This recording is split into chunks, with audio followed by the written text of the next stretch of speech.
Hi, everyone. I'm John Coughlin. I'm on the community relations team at GitLab, and I'm really excited to be here today for this meetup. This is one of the biggest virtual meetups as far as registrations go that we've had in a while, and I think it speaks to the kind of awesome topic and group of speakers that we've pulled together for this one. So thank you all for being here today. This is an AMA session, and it'll be a lot more fun if we have lots of questions from our audience. So throughout, once we finish the presentation, I'll be asking folks to verbalize their questions. If you're not comfortable verbalizing your question, you can put them in the chat and I will verbalize them on your behalf. So that's kind of what we're going to be doing today. But before we get into that, I just want to remind folks, at GitLab, one of our values is diversity, inclusion, and belonging.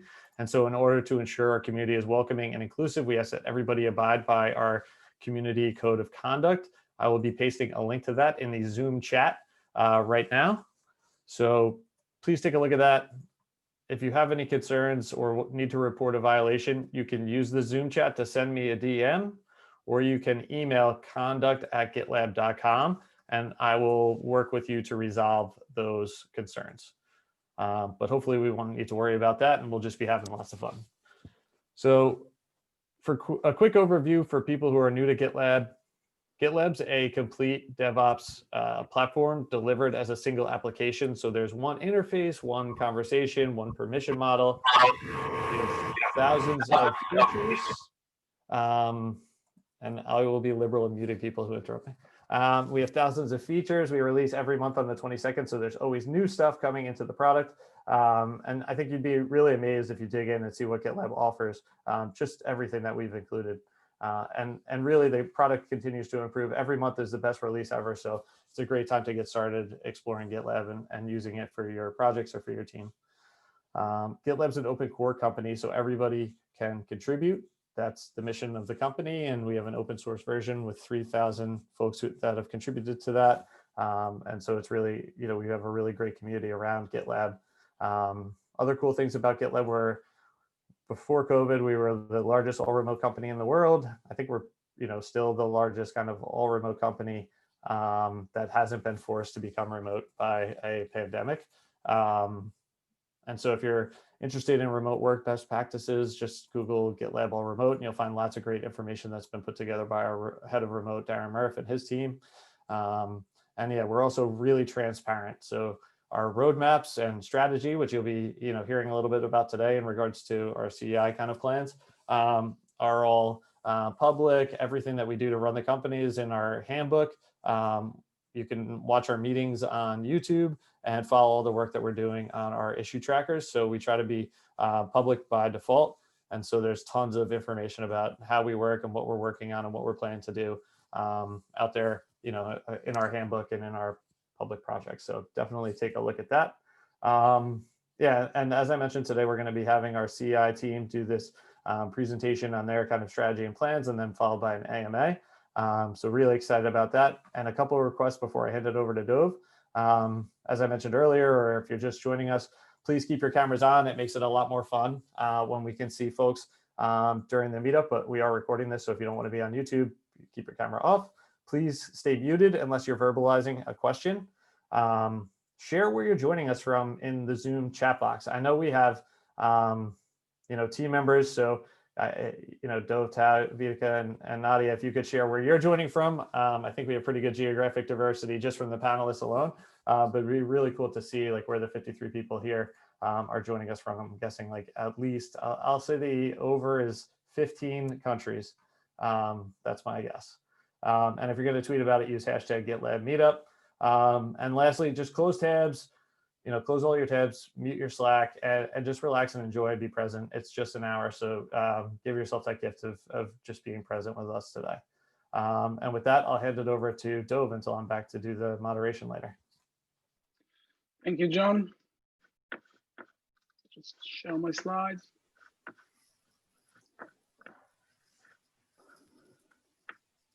Okay.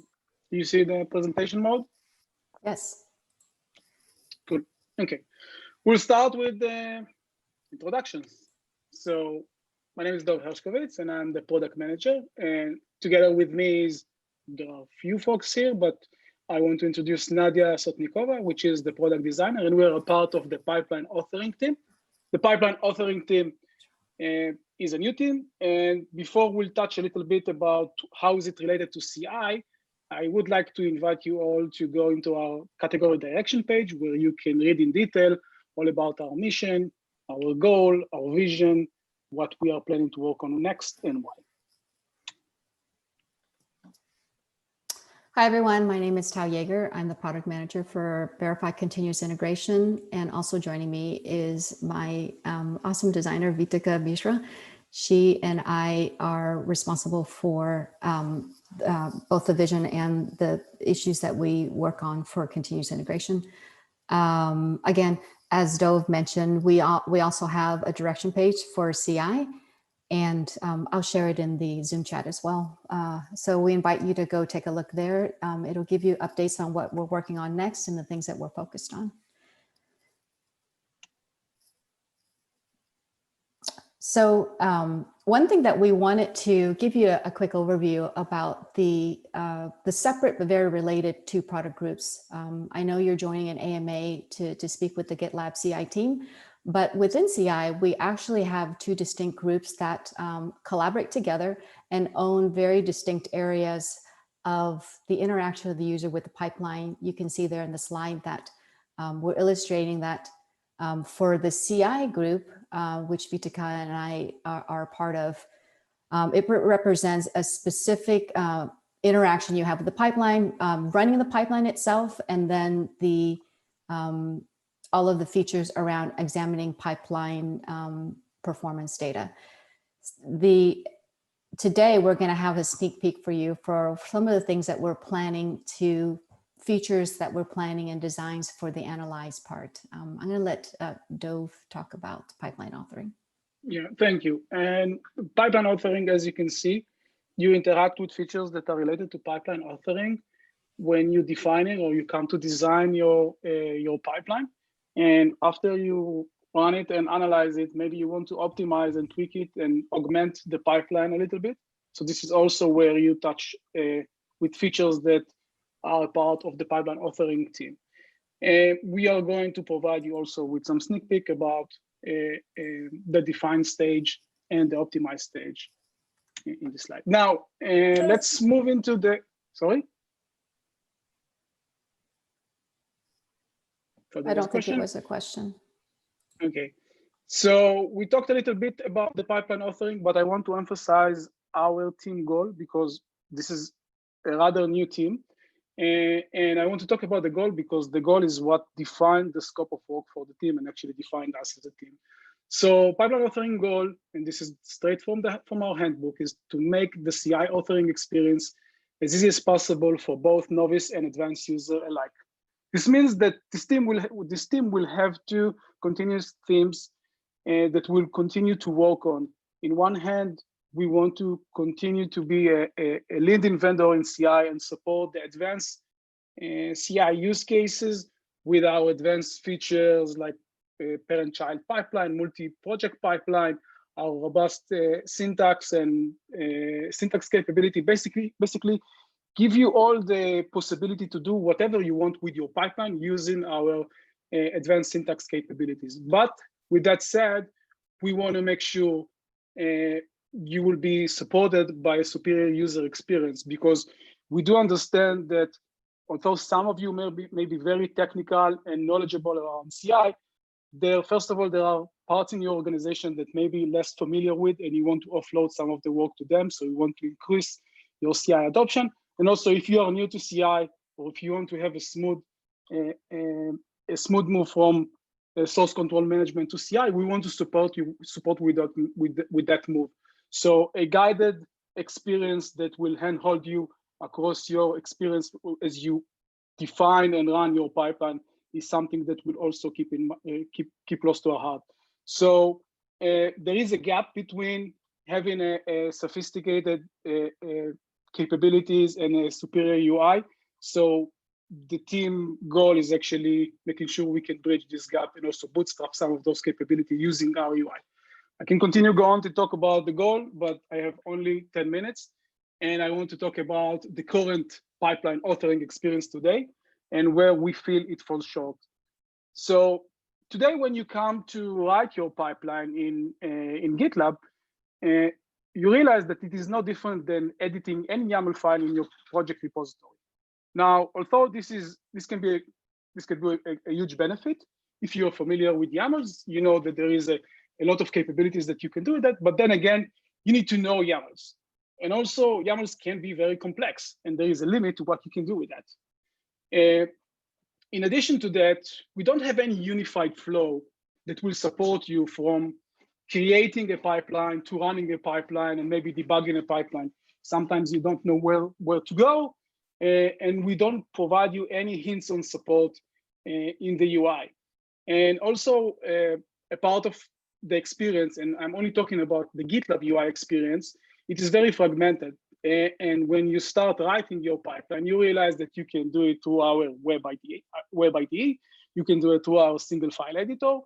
Do you know where to go first and why? I'm not sure.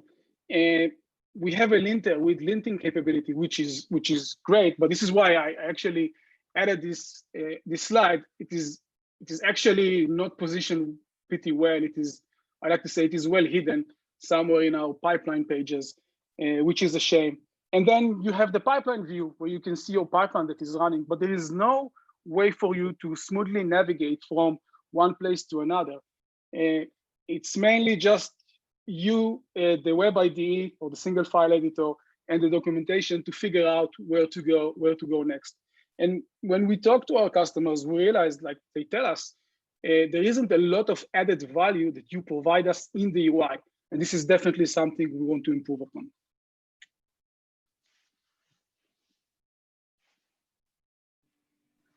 Yeah, so hi everyone, this is Nadia. As Dov already mentioned, when he talked a little bit about the problems with the existing authoring experience, we realized that in order for us to address those pain points and to solve some of those problems, we need to create one single place for the pipeline authoring experience. So we want to create one place where you would go to create, validate, and run your pipeline all in one place, which will really help with reducing the context switching and make all of the awesome features that we already have in GitLab CI more discoverable as well. So here in this little demo recording, you see just a quick preview of the vision that we're exploring for the new pipeline editor. And some of the things that we want to offer in the new authoring experience is allowing you to create pipelines visually. So we're currently working on the designs for the pipeline editor visual builder, which would allow us to abstract some of the YAML syntax, make it easier to create your pipelines, especially for those new to CI/CD. As you all know, the CI YAML syntax can have a pretty steep learning curve. It can be difficult for new users. So the visual builder would really make it much easier. Another thing that we're thinking about is a guided onboarding for new users that would make it much easier for you to get started with GitLab CI. Even if you've never used CI/CD before, it will make it easy for you to learn about. And of course, we don't want to users who are more advanced and who have very complex CI/CD configurations, and perhaps you do prefer writing your configuration using code, using YAML, so you would still be able to do that. You would be able to take advantage of the visual builder and still write your configuration using the editor if you prefer to do so. I just want to note that the preview you see here, this is still in discovery. So we're still working on polishing that vision and figuring out exactly what it should look like. So also, if you have any questions or ideas or suggestions, we would be really happy to hear what you have to say about the vision that we're currently exploring. And next, Dov will tell you more a little bit about the validation that we want to offer in the pipeline editor. Thank you, Nadia.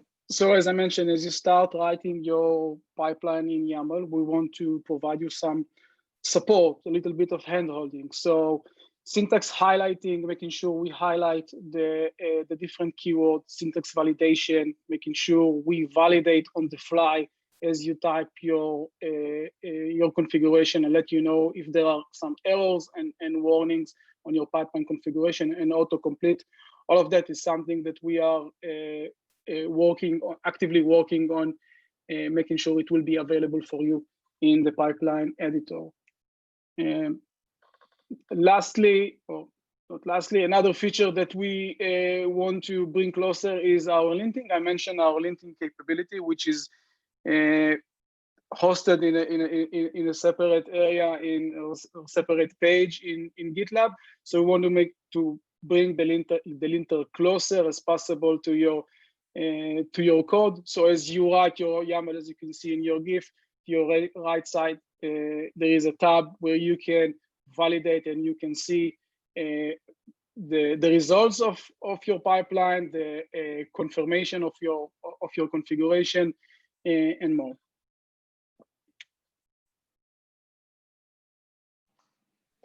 Yeah, and I would like to finish our little preview of the pipeline editor experience with a few words about the use of templates, CI/CD templates in GitLab.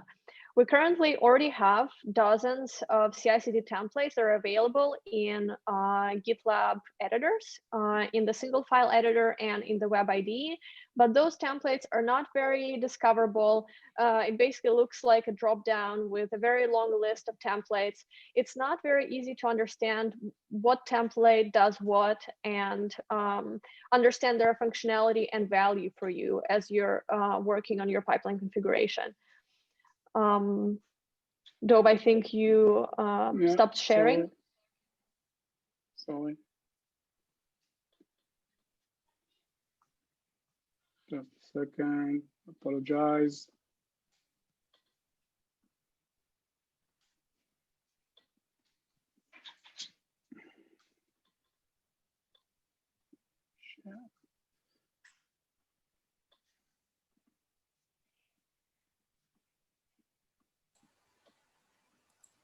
Okay, sorry. Yep, it's back. Thanks, Dov. We want to make the templates first more discoverable in the UI, make them easier to use, and make it easier for you to understand what those templates are and what they do, and allow you to use them in different ways. So currently, the only way to use a template is to either open it and copy the whole template and paste it into the editor of your choice, whatever you're using, whether it's, maybe it's VS Code, or maybe you're using Web IDE or something like that, or you can apply the template, which will override your whole configuration. So that is not the ideal experience. So we're looking into ways to allow you to use those templates in a more granular way. So here in this little preview, you see that we want to first offer more information about each template. So make it easier for you to see what those templates are and navigate different categories of templates, and also allow you to use the templates in different ways. So you would be able to apply the template in the pipeline editor if you want to use our web-based pipeline editor. Or maybe if you want to use the template in your own editor, you can copy the template easily with just one click and use it that way. And we're also looking into ways to use templates as includes, for example. So we're planning to offer not just pipeline templates, but also job templates to make it easy for you to assemble your pipeline from different building blocks. So you would be able to copy the include syntax for this template, which would allow you to sort of plug that template into your configuration. So you would be able to assemble your pipeline from many different templates, which opens up a whole world of possibilities in how you can configure your pipeline this way. So yeah, if you have any questions or any feedback around this experience, also let us know. And now I will hand it over to Thao and Veethika to talk more about what's happening on their team. So, can you hear me? We can hear you. Yeah, okay. So for what I want to share with everyone today is the continuous integration group's goals in our 1-year focus. That sentence there pretty much encompasses everything we're focusing on, which is empowering the users with actionable insights. There are pipeline details that we can do better at surfacing, and that's our focus. Listed there is, we want to give you access to information about what's happening with the running pipeline, everything from job duration, warnings, even understanding the queue time. That will help you to be able to react in monitoring a pipeline. And then going beyond that, giving you some analytical detail about historical pipelines. That is the moments when you want to look at all your pipelines across possibly many projects, and that in analyzing those, it'll surface opportunities for you to optimize, which will lead you into, you'll remember that banner earlier, lead you into returning to pipeline authoring features to optimize. And then another area of focus we have for the next year is making it easier for you to debug when your pipeline has bottlenecks or it has failed, giving you quick access to those job logs and making that experience easier to consume that data. So next slide, please. We know right now the existing pipeline overview experience can be even better. What you see there is a snapshot of when you're looking at the pipeline overview and looking at the jobs within the stage as the pipeline's running. You don't have a way to see the job queue time or job duration for jobs that have completed. That certainly would be an improved pipeline overview experience. You also are missing a quick count of how many jobs are running or the ones that have passed and failed, and we certainly want to address that. One other thing is having visibility into the number of jobs triggered by a single job would be helpful.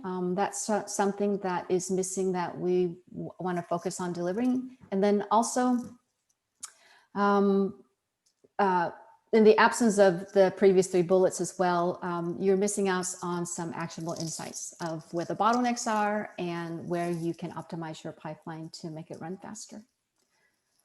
Next slide. I'm going to turn it over to our CI product designer, Veethika, and she's going to talk through some of the designs and solutions we have in store. Thank you so much, Thao. Hi, everyone. I'm Veethika. And Thao just mentioned the key problems that we are facing, that we identified on our existing design, that we realized after speaking with our users about their experience when they are trying to understand the health of the pipeline, identify potential bottlenecks, which could provide an opportunity for optimization, and even when it comes to debugging their jobs. So based on all of those feedbacks and suggestions, we made a bunch of changes to our design. So what you're seeing in front of you is the new layout that we're working on. And some major changes that we have done is we have explored rearranging the information. So to give importance to items that our users deem as more important, we played around with the hierarchy of the different elements in the layout.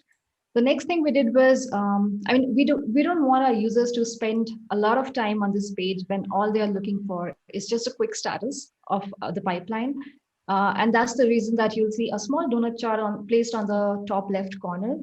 What it does is, upon hover, it gives a very quick glimpse of what's going on in your pipeline, like how many pipelines, how many jobs are running, how many have failed or succeeded or even pending, that kind of information. Then moving to the next point is, we have placed a trigger to the most important action, but in the context of the present status of the pipeline. So you'll see a primary action button placed on the top right corner. And that's an action that's going to change with the current context, like what's the status of the pipeline currently. Based on that, it's going to change every time. It's a dynamic trigger. And the next thing is, of course, the graph. I mean, it's not something that we can miss in the UI. So below all of those information, right after the generic information about the pipeline, which is the commit, the merge request ID, and all of that, you'll see a Gantt chart. And we are using this chart because we wanted to convey to our users in fact, 4 very important data information through this. And they are, so the gray part of the bar of the elongated pills that we are using to denote jobs, the gray part of that denotes the time for it, which it has been queued, like how long has this job been queued. Then the colored part, it shows the execution duration, and the color itself denotes the status of the job. And apart from that, you'll also notice that there's this tiny warning icon on some of the jobs. And what they do is they talk about some very like they are there to indicate the bottlenecks. Like if some jobs have been queued for an abnormally long period, or they have been executing since forever, or maybe they are having some problem and they are also triggering a bunch of jobs. So going forward, many jobs depend on them. That means those are the ones that could really use some optimization. And so we are highlighting those bottlenecks on the Gantt chart itself. And that apart, if you see, like when in the GIF, when there's a hover over a job bill, then the corresponding job in the pipeline graph below, it also gets highlighted. So we are trying to make that correlation. The next slide, please. Now that wasn't enough. What we also wanted to look at was, so today when users, they want to just go and have a look at the logs for a job, they eventually end up landing on a whole different page. And besides like taking away the larger context, it also kind of makes this task longer and slower. So we really wanted to do something about it. And so we thought, why not bring the job logs to the same page as the pipeline overview? And that's what we are doing here. So each job after being executed, each part of this job after being executed, what happens is it gets collapsed into sections. So this is our effort to make the logs more readable and easy to understand. Now, it doesn't matter if it has succeeded or failed, it gets collapsed. But if it has failed, then besides just showing the title of the part that has failed, it also kind of gives some additional information in that section that could quickly help you identify like what's wrong, what's wrong with my job. Where could how could I debug it better? So without like going through the whole entire log, you might be able to get some information just from a glimpse. That's what we are aiming at. And that's not all. So when the side panel or the drawer is open, you can quickly switch between jobs on this graph. Like if I'm clicking on a certain job, but I'm more interested in what's happening in the next one, suddenly I could just click and information of that new selected job is going to appear on the side panel. So this is our goal. This is what we are aiming at achieving in our next year. And I hope you have a lot of feedback around it, because I'm going to share the link for the Epic and also Figma prototype if you just want to play around with the new design. Yeah, that's all from my side.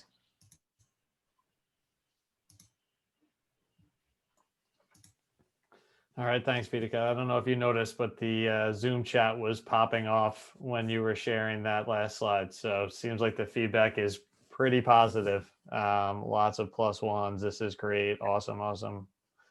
People loved it. I just posted the links as promised.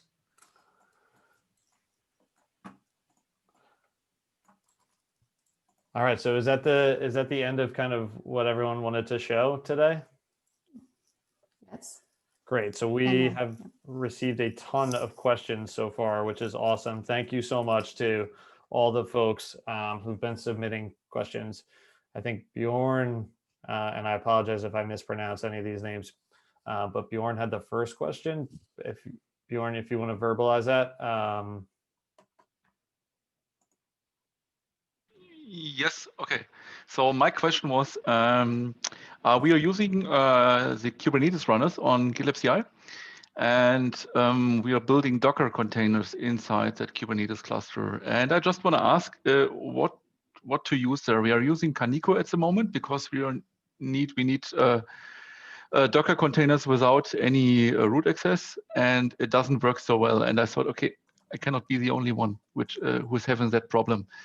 And what is GitLab doing if they are building Docker containers inside the cluster, or are they doing it and I'm doing it just wrong and use another normal Docker host for that? So that was the question: if there is a good advice how to build Docker containers inside a Kubernetes cluster from GitLab Kubernetes runners. It's a bit complicated, to be honest.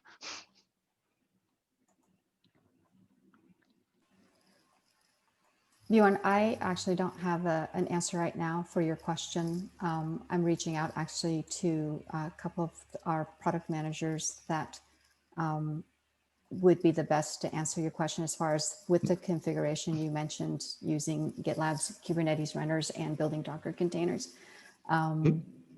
Might be something that I can follow up with after this AMA, or maybe at the end if I get an answer back from my fellow PMs. Okay, thanks a lot. You stumped us already. Can I a little bit extend Yes. this question? Yeah. Is it general the question about Docker and Docker topic? Because I'm also very interested in how to build Docker with Docker, but without the daemon, so Podman or something like that. Maybe it's the same question, or yeah, it's the same question. We also tried Podman and Builder and all the stuff.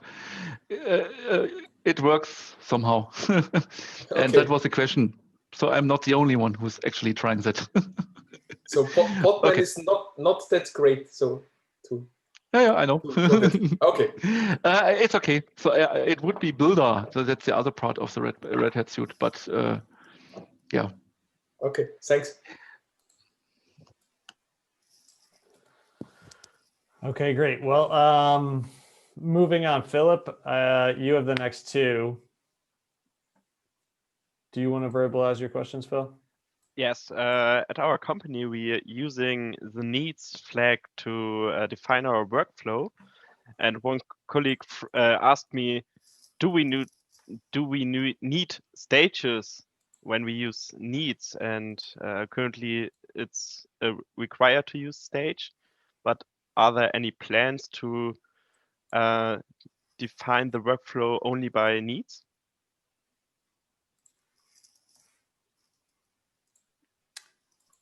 Yes, I saw that, first of all, Fabio posted an epic. By the way, people are able to access the Q&A doc, or do we need to share the answers on the chat? We'll share the answers in the chat just for keeping the doc manageable. I kept that limited to GitLab team members. Okay. So, like Fabio, you want to verbalize your answer, or I can do that as well? Yeah, I can verbalize that. So we do have an epic where there's a lot of issues related to how to achieve that. I think that is the ultimate goal, because the processing something using a DAG, or it should be a superset of processing something like related to stages. So eventually, if we put jobs into stage that then have dependencies on jobs from previous stages, it will be a similar concept of using DAG. The problem is that from an implementation perspective, today, the DAG needs a job to be specified in a specific stage, just because we are not allowing a job from to specify needs from jobs within the same stage, and that can create some cyclical dependencies that we need to overcome. So is a requirement to have a stage today because of implementation details, but the plan will be to eventually allow users to specify is still needs, but as well as DAG, but it should not be a requirement for DAG to be using stages. Okay, thank you.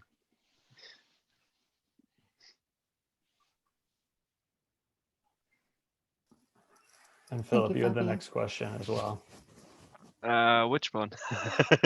Around the feature set for editor mode. Yes. I think I'm not 100% sure, but the last time I used the web IDE, I think I don't have something like a Lint button and the preview of a possible option in there to which keys and values I can use for the GitLab CI YAML. Yeah, so you were asking if that feature set that we were talking about for the pipeline editor, if it would be possible for the web IDE. So currently, it's not something that we're planning. We're really focused on creating this dedicated pipeline authoring experience because we want to make that editor really tailored to your needs as you're configuring your pipeline. But that being said, I'm curious to learn more about why you prefer using WebID. Is there some functionality that you really like in WebID that makes you want to continue using it? We are using web IDEs for doing small stuffs, and because we can edit multiple files, and this is not so cool when we have 3 files and we have 3 commit messages with the same body or message. This is yeah, way. That makes sense. Actually, allowing you to edit multiple files in the pipeline editor is something that we're thinking about. We don't have a timeline for that yet, but eventually you should be able to edit multiple files in the pipeline editor as well. Yeah, Dove, if you want to add something, feel free to weigh in as well. But I think the short answer is that for now, we're not planning to add those features to WebID, but we will definitely keep an eye out on your preferences and needs and try to make sure that you don't have to like break your workflow to do your job. Yeah, thank you. It is more likely that we will build those features in the pipeline editor than porting those features into the web IDE. Okay. Maybe I can complement a little bit to the answer from the technical side. Actually, under the editor that we're making and the web IDE, we have some shared components. So it's very likely that we will see improvement in both places, especially regarding some syntax highlighting, like the one we saw. This is probably going to be contributed to both places. So we expect to see some improvements. We're working closely with the editor team that are building the IDE, but they are separate teams. So we share the workload a little bit, and we try to contribute to each other's features. But that's the reason why you might see different features in both places. Okay, thank you very much. Thanks, everyone. Han, you had a question about the editor and the files. If there's like an includes to another YAML file, do you want to verbalize that? Yeah, sure. You guys can hear me fine? Yes, we can. All right. So it's not specific to the editor. It's just right now, if a lot of our users like to modularize their GitLab CI, so include this file includes that file, and in that file includes a whole bunch of other files. And when we come to troubleshoot things for them, it's literally a whole lot of depth for us to drill down, basically open a new tab and get to that file, see what's in it. And then it's another include, and now I got to go open another tab. And before you know it, it's like 4 or 5 tabs.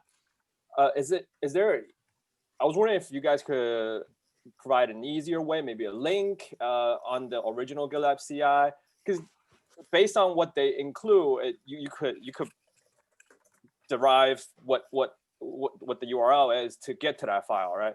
So I was hoping if there's an easier way for us to just go from the original GitLab CI, open that file, just through click, it's there. You get what I'm saying? Yes. So we actually do have an issue on the roadmap as a part of the pipeline editor, is to make sure those includes are clickable. So when you have the include on the pipeline editor, you click it and you'll open the view of the include.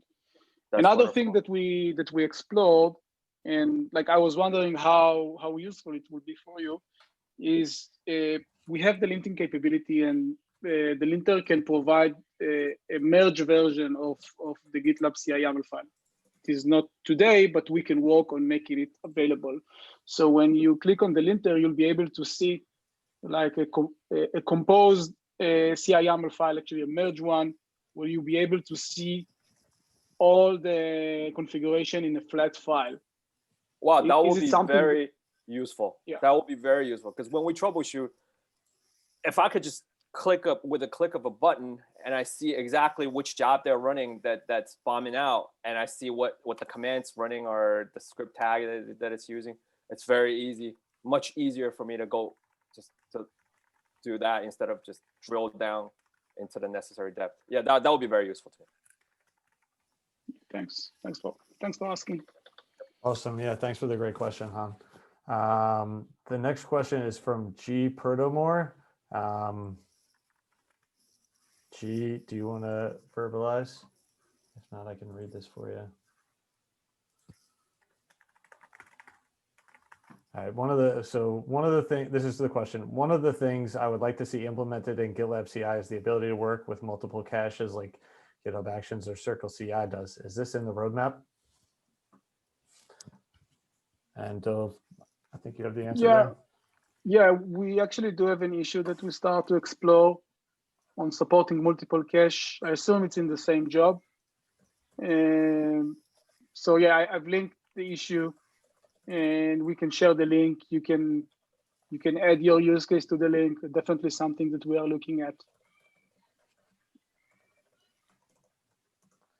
Awesome, great.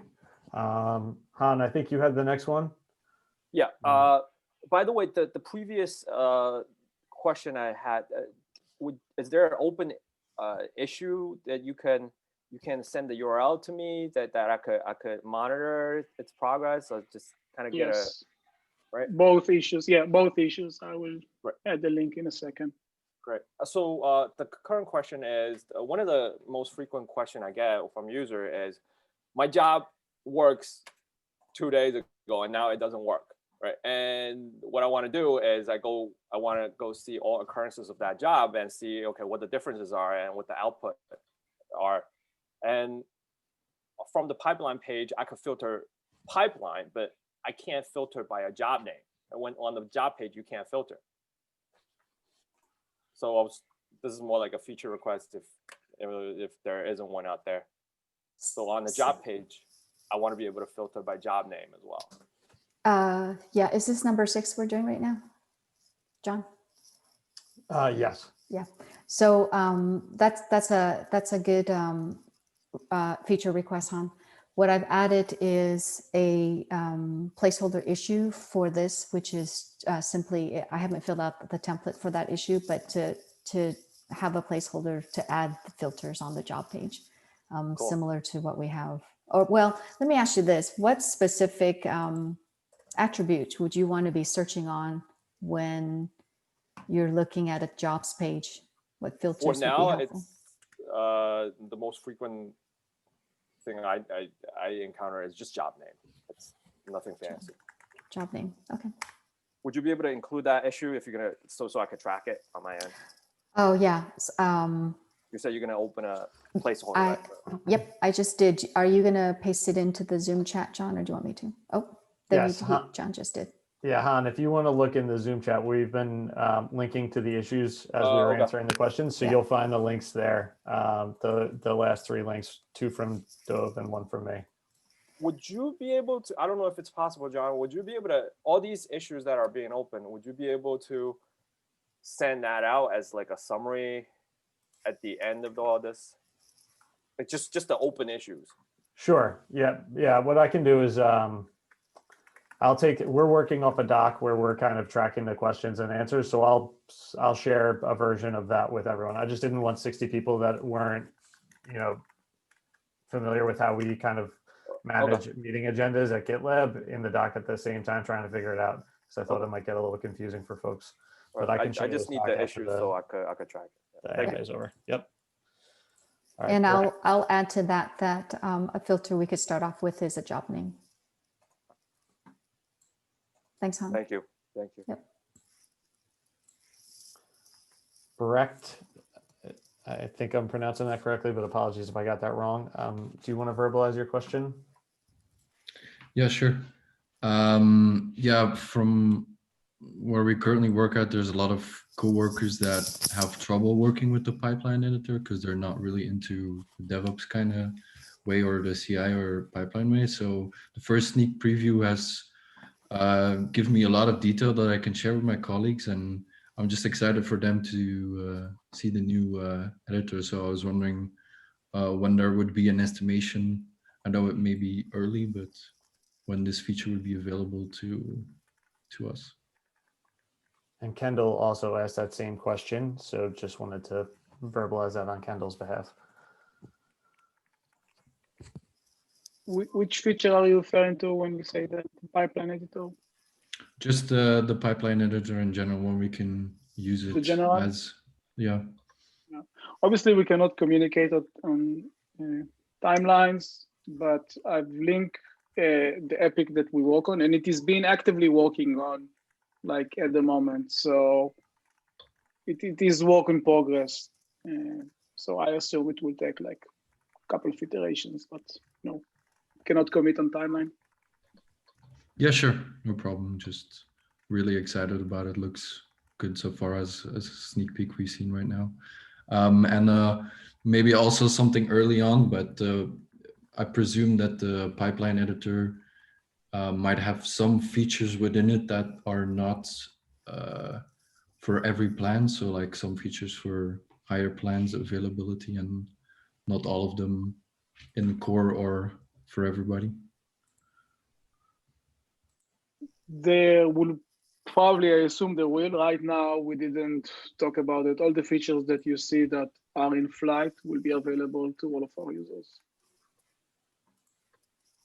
Okay, thank you.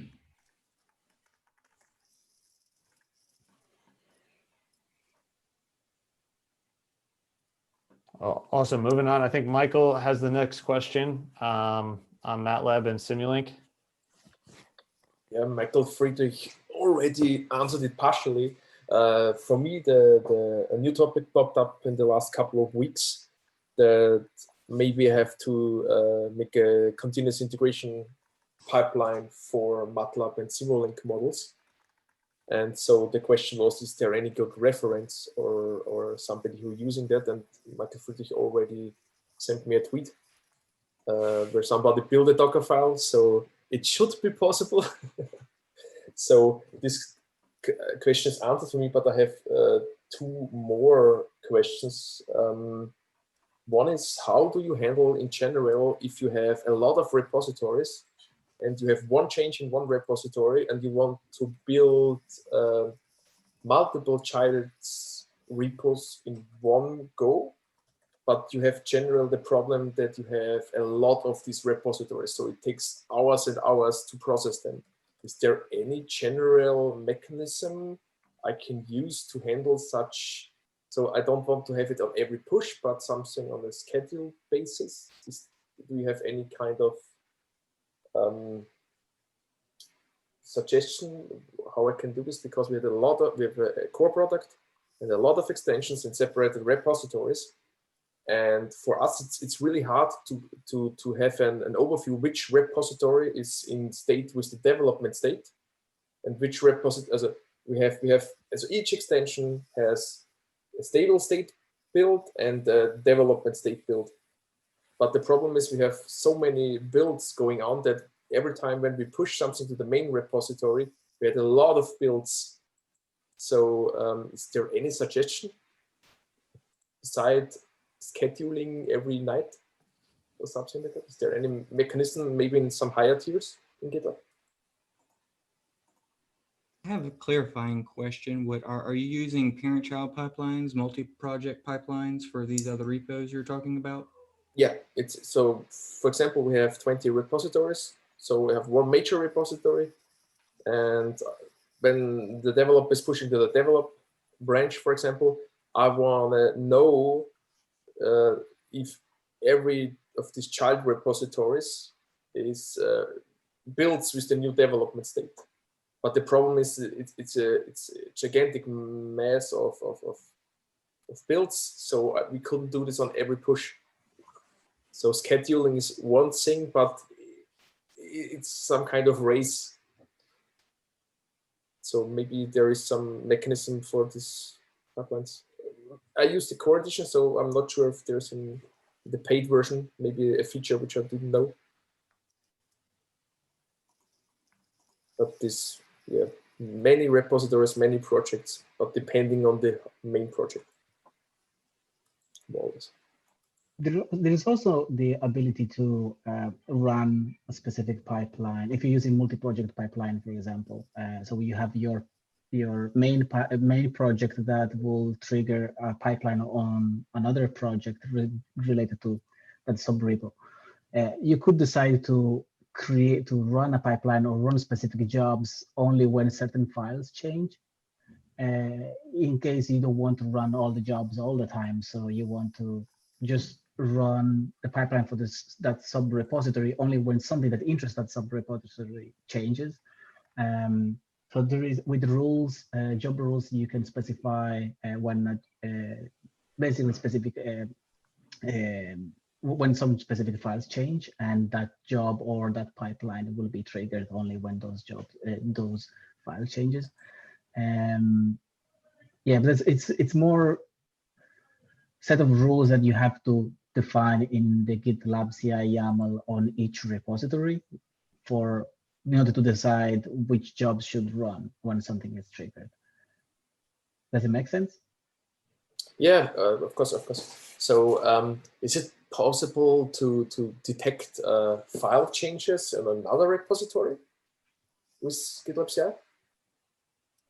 So for example, because it's either a huge project, so every project builds 2-3 hours. It's a gigantic C++ code base, and figuring out which parts affect which one would be real cool. But the problem is only the child project know which things that they depend on. So yeah, I think this depends on the case-by-case scenario, but one idea would be that you will trigger all the pipelines for all the sub-projects, but some pipelines will simply do nothing because they have no changes related to it. So we'll simply, either you have a pipeline that passes immediately because there's nothing to do, and where there are actually changes, you might run the jobs for those changes. So each sub-repository is responsible for knowing what changes have occurred.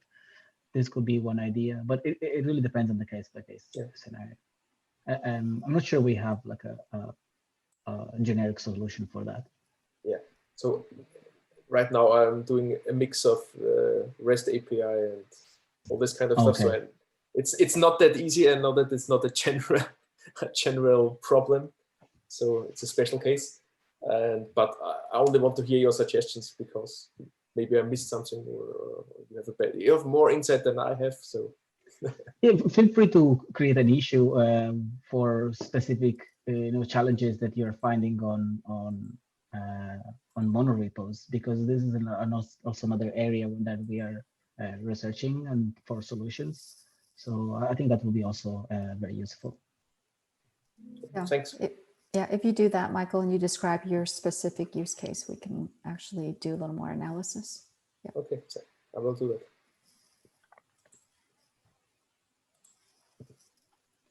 Okay, thanks. Han, you had a question about the summary page? Yeah, it's great. The log is fantastic. Love it. Is it possible to include runner on that? In fact, speaking of runner, on the job summary page that I was talking about before, is it possible to include runner as well? The reason for that is, let's say somebody complained about job failure, and I go filter for a certain job, and then I'm able to see, hey, all the failed ones is on this runner and all the past ones on a different runner. And that points me right away to basically narrow things down for me a lot right away. I will make a note of that and possibly create an issue that would probably fall under our existing Epic, just to help you troubleshoot. By the way, your 2 questions today alone really helps confirm to us that that jobs page is actively being used by folks in the community. So Absolutely. And you're talking about the page you would go to navigate from CI/CD, from the left navigation, and then selecting jobs, and it lists all the jobs. Yes, Would you because right be- now I have to click into each job to look at what runner it's running, and then to see, oh, okay, all the failed ones, they on this runner, maybe something wrong with that runner. Even something as simple as adding to that column for runner name would probably give you at a glance the runner that was is impacting a series of. Now you would combine that obviously with a filter we would build for, let's say, seeing failed jobs, and then from there could see the exactly. Yeah, that's an interesting idea. I'll certainly capture that. Good to know that would be helpful. Yeah, that's something that would go in the details tab that I have not actually shown in this GIF. So next to the logs is a details tab, and this is a really good information to go. Okay, cool, great, thank you. Okay, Moshe, I think that's how that's pronounced. And again, apologies, you're up next.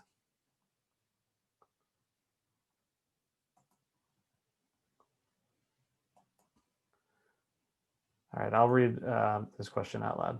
What I miss is an easier way to grep those logs inside the job. At the moment, one first needs to create an artifact, then grep that artifact. It would be helpful if grepping the output for errors warnings was easier to use.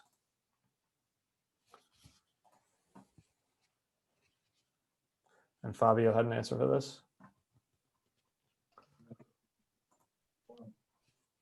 Yeah, I'm not sure if that answer, because I'm not sure whether the question is related to a job grepping its own log or a job grepping the log of another job. Look, for the second part, there is an API that you can retrieve the job log from another job.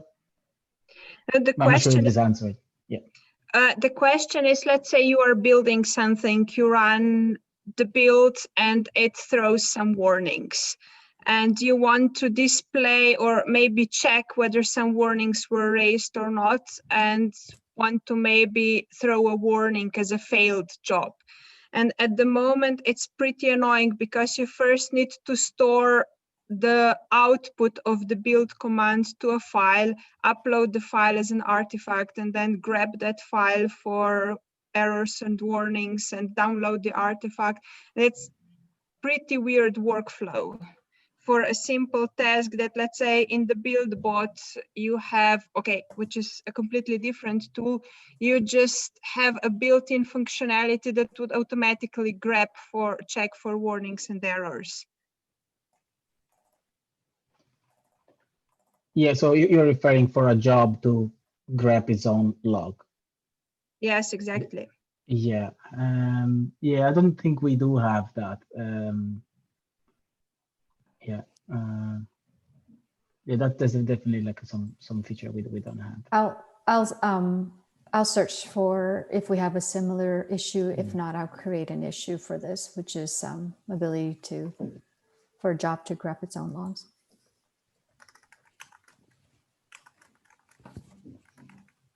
I mean, it can be a separate step, of course. It's just annoying that, like, all the extra work that you need to do.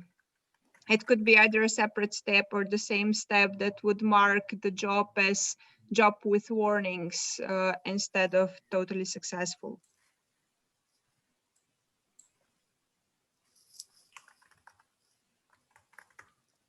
Thank you. That's good to know. All right, Foster has the next question.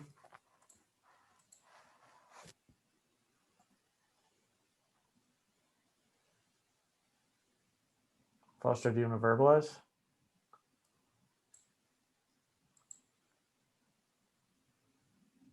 Okay, I'll read this out loud for Foster. Not strictly related to today's topic, but it was interesting in built-in code quality, but was interested in built-in code quality checks. They require Docker and Docker, which has security implications. What is the reason for this requirement? Why can't it be executed in plain Docker in non-privileged mode? Unfortunately, we don't have the PM for verified testing with us today. He'd probably be, James would be the best one to answer that question. We can follow up with an answer. Yep, Foster, I'll give to do on the doc where we've been keeping notes to the PM who owns this. And when I share this with the team, hopefully you'll be able to find an answer from James in there. I think that'll be the best way to solve for James not being here right now. And then the last question from Gabriel. Do you have any plans on actually, I'm sorry, Gabriel, do you want to read this out? Yeah, sure.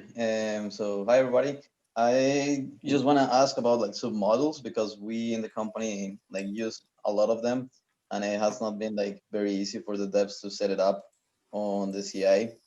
And sometimes like there's a lot of errors. So I don't know if you have any roadmaps for submodels and adding it into this like new graphics tool and adding more logs to it, because sometimes when it fails because of a submodule, there is no like logs attached to it. So just wondering about like the submodels plans.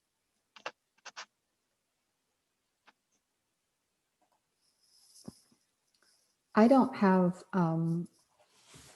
plans on the CI roadmap right now for pertaining to submodules. I'm trying to get a better understanding of your use case here. I'm not entirely sure that actually is in the domain of CI. When you say more support for the graphical tool. Yeah, so basically it's that when we run a CI job on a repo that has a submodule that also needs to be like run. So we like configure it into the YAML file, but not every time runs properly. Sometimes it has some troubles. It can't pull the project successfully to build it into the runner. And like currently there's no way to see any logs on it. Like it only says like it failed pulling the submodel and that's it. And so like I wanted to know if maybe also in the editor it's gonna be like more configurations that you can like set like in that graphical tool for the submodels when you are setting it up on the CI. Are you saying, is there a better way to author your YAML files so that the jobs that interact with the submodules are less likely to fail? Yeah, and also at the next bit of it is to have some logs related to the submodels when it fails because of that. Because right now there's not much information on the logs. So back to my answer to your direct question. We don't have that on the roadmap as far as I know, but I would be interested to have you create an issue to explain your use case so that we can keep that in mind. Okay, yep, sounds good. I also just wanted to quickly say that we do want to show more information about the running pipeline in the pipeline editor eventually. It's not in the roadmap. We're just starting the discovery around that. But for instance, as you run your pipeline, you author your pipeline, you run your pipeline, we want to show more information regarding the status of the pipeline, including the logs potentially in the pipeline editor. So we will be looking into what that should look like later on. So yeah, please do create an issue. And once we learn more about your use case, we will definitely consider that. Thank you. I wonder, John, do we have a label for questions or use cases that we could throw on issues that came out of AMA GitLab meetups? We don't. This is actually, really the first AMA that we've run with the product team. The only other AMA that we ran was with maintainers who were kind of reviewing community contributions. So I can take that as an action item for myself. Thanks, good suggestion. By the way, we're so glad all of you were able to join today. If you didn't already realize it, you are the first to see some of the designs that we are planning for future development. It's actually the first time we're showcasing it publicly. You'll eventually see it in other social media mentions, but you definitely got a advanced sneak peek. Thanks. Yeah, I'm going to ask the last question, and then this is going to be the last question from Foster. Foster's mic is broken, so I'll verbalize. Foster also has some thoughts on GitLab CI token. Are there plans to grant GitLab CI token write privileges in addition to reading? It would be nice to see a possibility to run jobs without such a token for untrusted pipelines. Anyone have an answer for that one?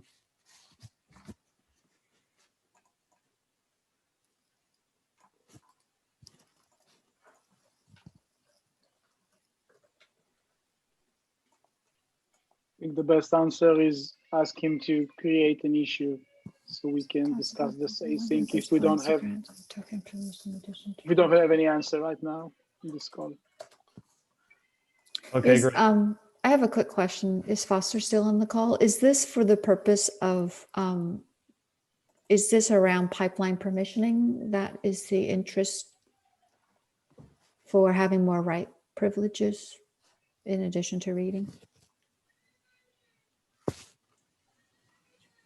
Unfortunately, Foster's mic is broken, so they'll have to Okay. write their Gotcha. response. Okay. Right, pipeline management.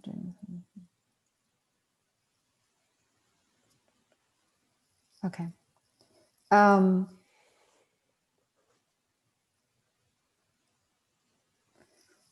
So are there plans to grant GitLab CI tokens write permissions?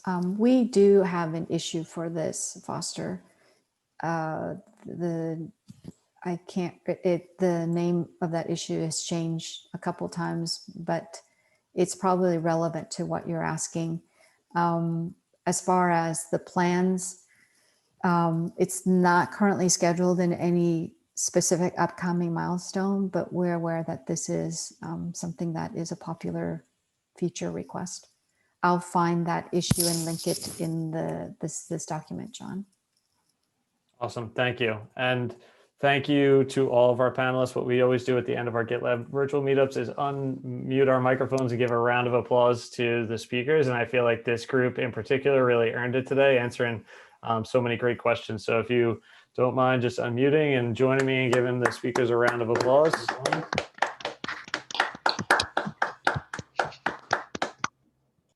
That was a great session. Thank you so much to everyone who joined us today.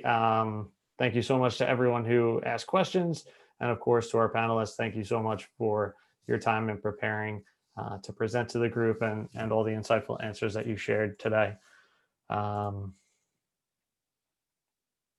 Yeah, I guess, lastly, I just wanted to let folks know, we're always looking to kind of plan new virtual meetups. We think it's a great opportunity to bring our global community together. And if you're interested in speaking or hosting or just have topics that you want to hear about, please email evangelists@gitlab.com to get more involved in the community. And if not, I hope to see you at our next virtual meetup. I think everyone here is part of that virtual meetups group on meetup.com now. So we hope to see you at the next event. And thank you so much for your time and attention today.